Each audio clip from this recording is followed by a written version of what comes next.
Bonjour à tous et bienvenue donc à ce colloque. Lorsque nous sommes réunis, le comité scientifique du l'ENAFAM pour décider de la thématique de ce colloque, l'idée effectivement de traiter les problèmes de prévention et de repérage précoce s'est imposée à tous. Donc c'était vraiment unanime.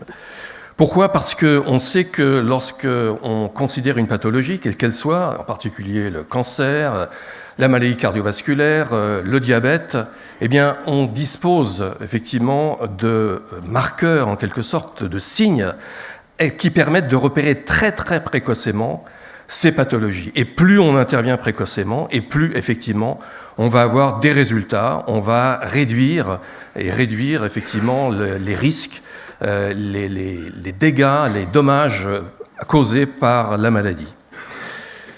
Dans le cas de ces pathologies, eh bien, s'il s'agit du diabète, on va doser le glucose. S'il s'agit d'une maladie cardiovasculaire, effectivement, ça va être des signes d'hypertension. Le cancer, on a des marqueurs, on a effectivement repérage très précoce d'une éventuelle tumeur, et tout ça donne des résultats spectaculaires.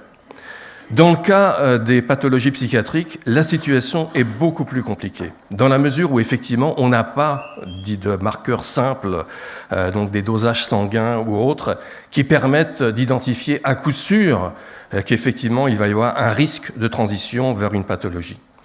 Donc c'est un problème effectivement majeur, comme l'a souligné Madame le ministre, dans la mesure où effectivement, du fait de l'absence de ces signes vraiment précis et qui permettent d'identifier clairement le risque de transition vers une pathologie psychiatrique, eh bien on a une errance de diagnostic, comme on dit, le délai de 5 ans qui a été mentionné par Madame la ministre.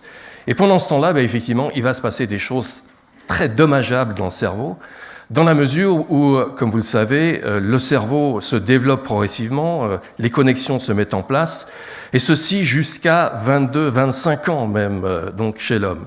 Ça veut dire que lorsqu'on est comme ça en situation de trouble, eh bien le cerveau, la construction du cerveau va effectivement se faire dans des conditions délétères, et par conséquent, on va avoir des déficits dans la construction du cerveau, avec évidemment ensuite des troubles vie entière. Donc il faut intervenir le plus tôt possible.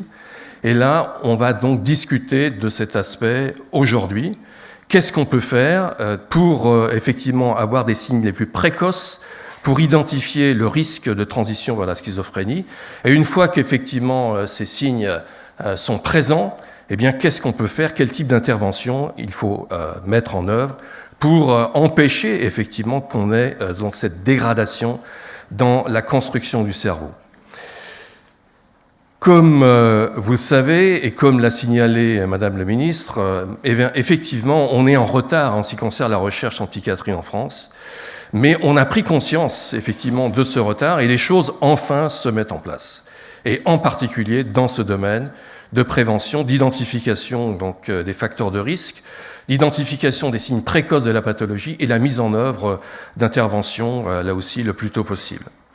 Et parmi effectivement les nombreuses équipes qui sont concernées par cette problématique, eh bien, on a en particulier aujourd'hui donc la chance d'avoir le professeur Mario-Louis Krebs, dont effectivement l'activité dans son service de psychiatrie et son aussi département de recherche concerne effectivement cette problématique.